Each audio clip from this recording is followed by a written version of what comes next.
Hey guys, welcome to my channel. I hope you're all doing very well. So I just watched One Night in Miami. Let's talk about it.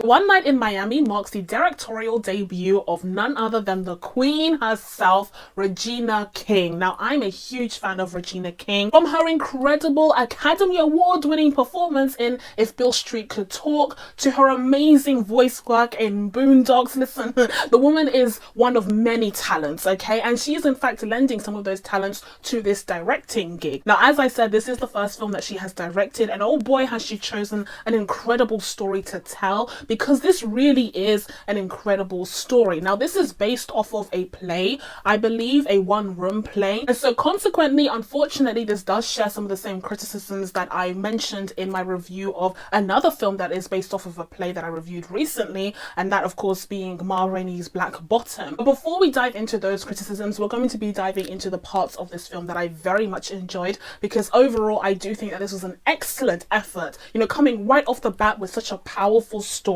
I think is so impressive, and it just speaks to the level of talent. So the events of this film take place on the 25th of February of 1964, where we see the convening of four of the most influential, historically relevant, historically important figures of Black American history. That of course being Malcolm X, Sam Cooke, Muhammad Ali himself, who here is known as Cassius Clay until the very end, and Jim Brown. Like I said, these are incredibly important figures in African American and indeed American history in general. So to see them all convene in this one place in Miami is pretty incredible. It's crazy to see these characters interact with one another, especially because oftentimes you would see each of these characters have a film of their own, because they are deserving of a film of their own, especially during the time that is depicted here, where we have, you know, the peak of the civil rights movement. You very much feel like it's crazy to just see them have this casual moment where they have these really powerful conversations with one another,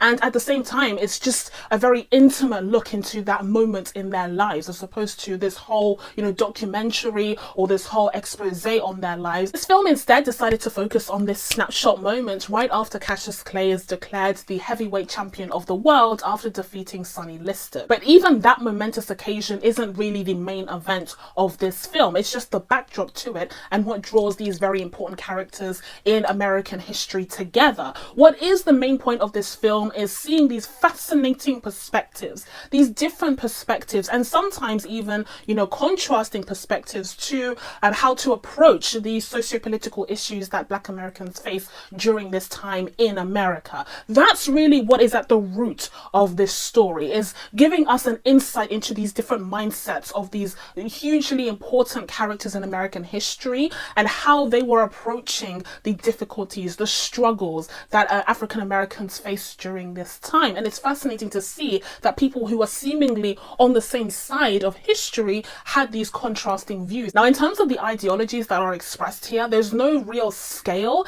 I guess you could say that, you know, Malcolm X was very much on the extremist side in terms of being very anti-white. He didn't want cooperation, okay? He didn't want compromise. He didn't see a point of there being any compromise, considering the position of Black Americans during this time and in history, throughout history of the last 400 years. Like, he didn't want any of that. And he very much saw some of the actions of his compatriots, especially in the case of Sam Cooke, as being based on compromise. He saw him as someone who was trying to please the white man, as opposed to fighting for the cause of that of the Black brothers and sisters of America. So you see this conflict arise several times throughout the film, where Malcolm X expresses his dissatisfaction with Sam Cooke's actions towards, you know, their greater good, towards their cause. But what's really interesting is that this film kind of adds a layer of complexity by showing that Sam himself isn't in the wrong. Like, he isn't strictly in the wrong because he has a different approach to things. He's looking at this matter from a musician's perspective, where he can use his voice, but he can also use his business sense. Now, he's been able to use his voice in order to create a really large audience for himself, both in the Black community but also in the white community, and we see that kind of manifests with mixed results at the beginning of the film. But he also does so behind the scenes in terms of, you know, selling his records and having a whole empire, a whole musical empire for himself in the form of his own record label, where he can enlist other black artists and elevate their status in the music industry. And he sees that as paving the way forward for, black Americans in their community. But Malcolm is not satisfied with this once again, because he believes that he should be more outright. And he even uses an example of a Bob Dylan song, which is amazing, an amazing song. I was so happy to hear it. I was like, oh my God, this is such a callback. Wow. But anyways, he uses that example to say, like, if this white man from Minnesota can do it, then why can't you? I did think it was somewhat counterproductive for Malcolm to make that point in that scene, because it seems as though the whole point of what Sam Cooke is trying to say is that things are so much harder for black artists in the music industry. And that's why so many of them ended up selling their music so that they would be performed by white artists who would then shoot up to the #1 spot in the charts. So Malcolm kind of trying to counteract that point by saying, if this white musician from Minnesota can create this song that speaks more to the struggles of our people than any of your songs have ever, and this song also reached the #1 spot on the charts, then why can't you do a similar thing? That still doesn't take into account the fact that Sam Cooke was a black artist and that things would be different for him. Like, that's literally the whole point of his argument, is that if he did something like that, it wouldn't reach the #1 spot in the charts. But still, it does inspire him to write a song that speaks more to his truth and that of the struggles of black people in America. And we see that song being performed at the very end there beautifully by Leslie Odom Jr. We'll talk about the performances in a second, but that was such a touching moment, because even though Sam Cooke wasn't wholly wrong in his approach and his reasoning, it showed that Malcolm's words did resonate with him. I also very much enjoyed that deep and emotional conversation that Jim Brown had with Malcolm near the end of the film. That was such a beautiful scene. That was just, it was pulled back. Everything else, all of the noise, everything else was just kind of taken out of the equation. It was just these two black men talking about their experiences, with Jim Brown pointing out the observation that he made about Malcolm's kind of, rigidness and his ideology and how, fervent he was about it, and the fact that perhaps that suggests his, instability, or the instability that he may have felt in the black community as a lighter skinned man. That was such an interesting commentary. Truly, that conversation was so eye-opening and enlightening, and I very much enjoyed the way that the actors, interacted with one another in that way, because it just felt so real. There was no performance, there was no bravado. It was just talking man to man, getting to the root of the issue. And he was just trying to get Malcolm to think more about his actions as opposed to pointing fingers at others, kind of analyze where he is coming from, what he has been doing, and what has truly been motivating him, which I found very, very enlightening. Now, when it comes to Jim's story arc specifically, I would say that that was somewhat lacking. Like, he had the weakest one, in my opinion, although he does have that scene near the beginning of the film where he goes to visit, I guess, an old family friend of some sort. Like, I don't know. It seems to me that the white man who he goes to visit near the beginning of the film, his family has, I guess, ties to Jim Brown's family, perhaps even from the days of slavery. Like, I literally don't know, but it seems as though their families go way back, as he said, so that might be what they're alluding to there. But that scene was very interesting. That scene was fascinating, because the whole time he looks so uncomfortable, even though this white guy is being so accommodating, okay, with his southern hospitality, so accommodating, charming. He's full of praise for Jim. He's like, oh my God, you're so amazing in the NFL. Like, you're incredible. You're breaking records. Like, that's so much more important than just one loss, and bigging him up. Like, I was eating it up. I was like, oh wow, this is amazing. He's so kind. Like, obviously you have to be cautious, because this is still 1964 America, the South even. But I was like, like, why isn't he more comfortable around this man? And then you have that moment. You have that moment where his granddaughter comes out and asks for some help moving furniture, and Jim offers to help him, and he refuses, saying, now come on now. You know that we don't allow N-words into the house. And I was like, oh, illusion broken. Illusion that I audibly gasped. That scene was so beautifully played out from start to finish. It was incredible. It was absolutely amazing. So I think it did do a lot of the heavy lifting when it came to Jim's overall story arc in the film. But I do think that after that scene, it was somewhat lacking, because not enough attention was paid to him. And as someone who's not really familiar with his legacy, who's not really familiar with the person, the history of this real life person, I would say that I would have needed a little bit more hand holding in that department. But speaking of hand-holding, I do think that other than with the character of Jim Brown, the film does a good job of giving me enough wider context where I understand the events that preceded, the events of this specific night, and the ones that are soon to come. Like I have an understanding of the broad context of the series of events, and I think the film does a good job of giving me enough so that I can understand and fully appreciate the weight, the gravitas, the meaning behind this reunion. Now let's talk about the performances, and I kind of want to rank them in order of my, I guess, least favorite to most favorite. But I will say that overall I was a fan of everyone, you know, throughout the film. I do think that everyone did a good job. I just think that there were some who shone brighter than others. So first up, out of the 4 performances, I would say that my least favorite would be Eli Gore's Muhammad Ali. I think there were times where he kind of played it where it fit in with the overall tone of the film. Then there were also times where it didn't fit at all, where it felt like he was just in a completely different, far more comedic film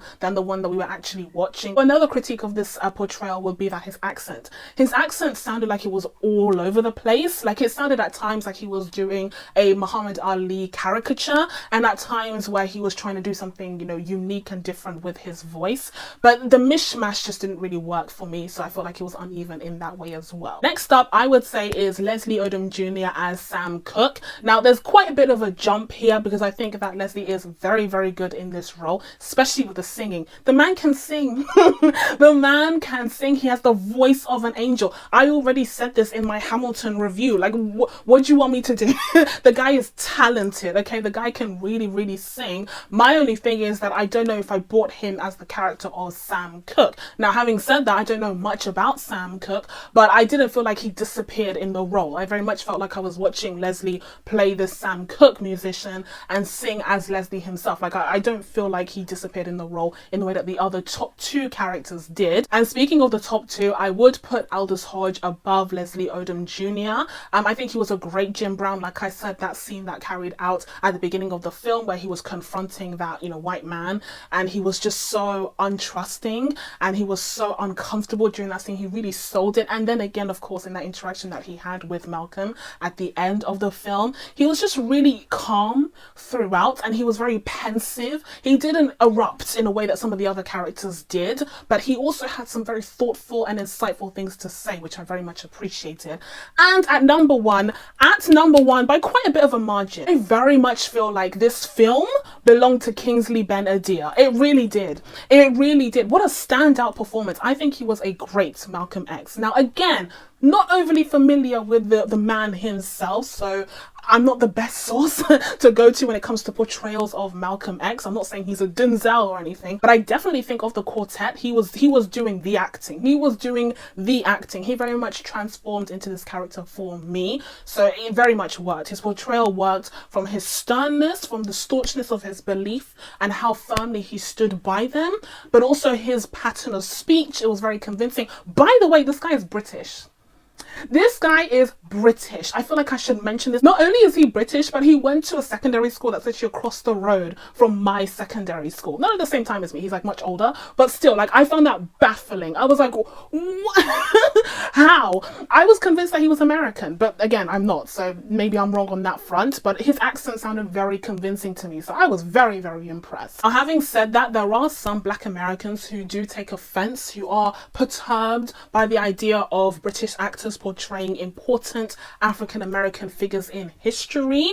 I already discussed this in my, British Black History Month video. You can check out that video to hear my stance on that in a bit more detail. Just as a quick mention, it's not something that I personally have a problem with in the slightest, and I tend to think that those beliefs are stemmed in a lot of xenophobia, which is quite unfortunate. I just think personally that whatever actor can best portray that character, especially in the case of Malcolm X, like, you don't just want anybody doing that. You need someone who can do the job well, and I think he did the job exceedingly well in this film, so I think he was deserving of the role. So now for some of the criticisms that I hinted at the beginning of this review.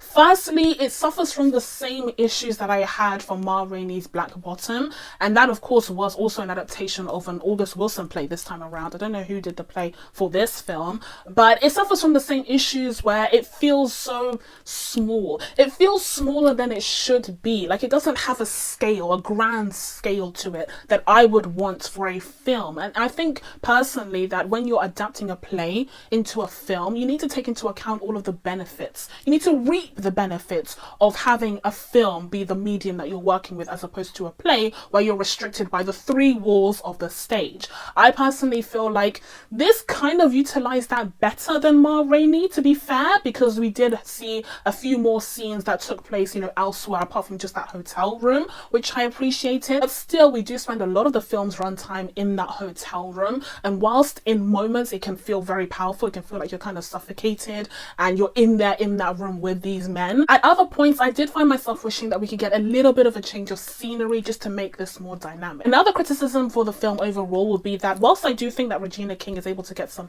excellent performances from the actors at the center of this story, I don't think there's any performance that quite meets her standard.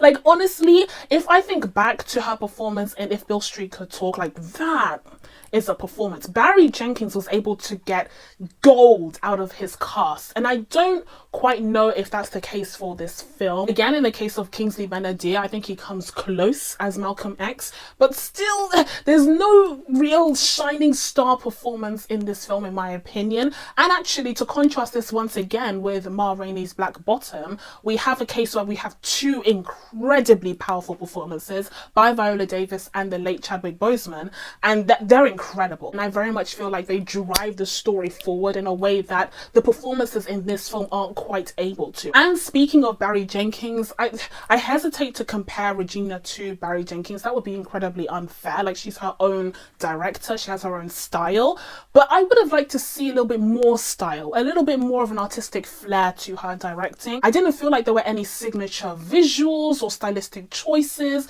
that she took here that really made me feel like this could be a staple in her work. I did notice, you know, there were moments where we kind of got an outside perspective, you know, outside of the room, to kind of hear how this conversation was perceived by others who are outside of the room. That was a nice little touch there, again, to give it a bit more of a dynamic edge. But other than that, there wasn't really anything that seemed visually artistic or seemed like a staple, a signature in Regina King's, you know, directorial debut. I would very much like to see her establish her own unique directorial style that becomes a staple in her filmography, so that it helps her stand out from the crowd in the way that Barry Jenkins and even Jordan Peele in his directorial debut managed to. With all of that being said, I'm going to be giving One Night in Miami a 7 out of 10.